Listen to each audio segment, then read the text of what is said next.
راځئ.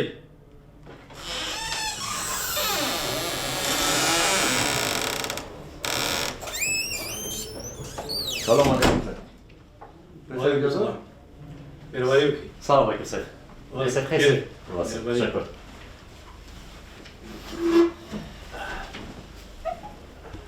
وای امر کوي. امر نه دی خواهش دی صاحب. دا څوم ځل دی صاحب موږ راغلو راشو چې تاسو وګورئ صاحب، خو بدبختانه چې د ملاقات وخت هم نه وي صاحب. تاسو هم ډېر مصروفه یې صاحب، کارونه مو هم ډېر دي صاحب، کله دلته کله صاحب هلته، کله صاحب خارج کې، کله صاحب دوبۍ کې، کله جلسو کې جلسو کې غونډو کې مصروفه یې صاحب. اصل هدف ته راسئ. خبره څه ده؟ کوم مشکل ده؟ څه کولی شم زه؟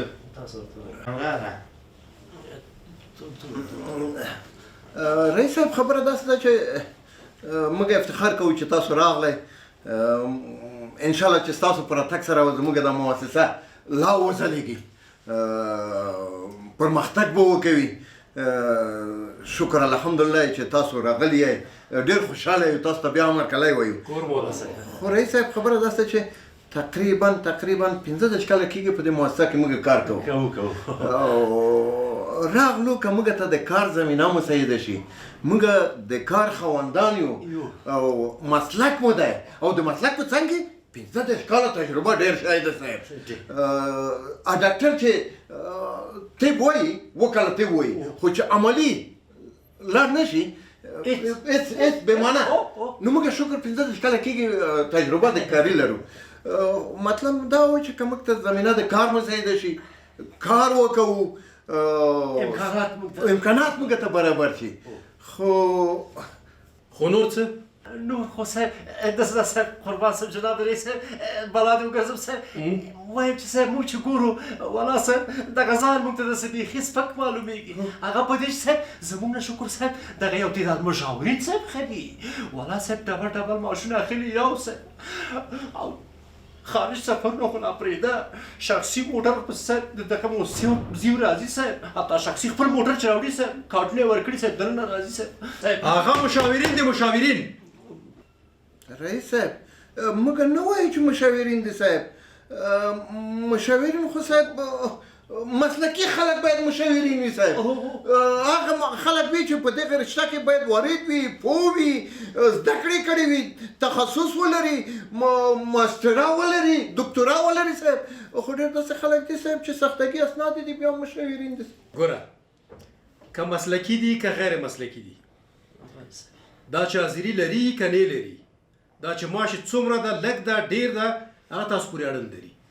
لږ تر لږه د بهر څخه خو راغلي، یا د لندن نه راغلي، یا د ترکیې نه راغلي، یا د جرمني نه راغلي، یو بهرني مملکت نه خو راغلي دي، همدغه کفایت کوي. دا چې دی مسلک دی که نه دی؟ خو صاحب کار موږ کوو صاحب. او صاحب دوی خو راشئ صاحب په نوم د مشاور صاحب، کار نه دی معلوم، راپور نه دی معلوم، گزارش نه دی معلوم، تجربه نه لري صاحب. که نه وي تاسو مهرباني وکړئ دغه یو کال تېر کال گزارش راوغواړئ څه یې کړي دي صاحب. اشرازي صاحب موږ خو عظیم صاحب زموږ دغه د فنګر د کار هغوی ګوته هم نه لګوي صاحب. ښه تاسو راغلي یاستئ چې ما نه د مشاورینو گزارش واخلئ چې د مشاورینو په دا دومره موده کې څه کړي. نه صاحب هیله کوم صاحب تاسو حق ده صاحب چې مشاورین لرئ صاحب، که هر څه چې لرئ صاحب. خو موږ دا وایو چې صاحب د معاشونه زموږ صاحب دغه 15 کاله کېږي 8000 روپۍ معاش اخلو، که لږ کې مهرباني وکړئ صاحب. ښه معاش هم لوړ شي، هو صاحب کار درته پیدا شي، هو صاحب مصروفه شئ. او صاحب ګورئ د کومې ورځې نه چې دې مؤسسې ته راغلي لایحه د وظایفو مو لوستلې، معاش تعیین شوی معاش درته ښکاره شوی، معلومو درته چې دغه معاش دی. په دې باندې تاسو قناعت کړی، امضا مو کړې، هغه منلي. دا یو.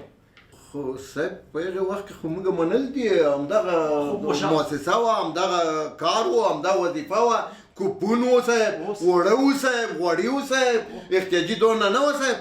او بل دا چې په هغه وخت کې مشاورین هم نه وو. هغه خبره د مشاورینو یو طرف ته پرېږده، هغه پرېږده. پاتې شوه د کار موضوع. کار زه تاسو ته دروړم، زه تاسو ته کار پیدا کړم. راوړئ تار هم په کاغذ کې راته ولیکئ عملي کول په ما راوړئ. رئیس کله چې یوه مؤسسه لا 100 150 40 50 مشاورین لري د مشاورین د څه لپاره دي؟ ولې د طرحه مشاور نه درته جوړوي؟ رښتیا وایي صاحب. ولې د پلان نه درته جوړوي؟ ولې نه وایي چې په دغه ترتیب سره په دغه کار سره په دغه طرح سره په دغه سوللۍ سره موږ د مؤسسه پرمختګ کولی شي. ګورئ پوه شوم زه جلسې ته ځم معاون صاحب سره جلسه لرم تاسو ځئ بیا سبا تاسو راغواړم ځئ ځئ زه جلسې ته ځم. مهرباني بیا خبرې کوو. السلام علیکم. بیا خبرې کوو.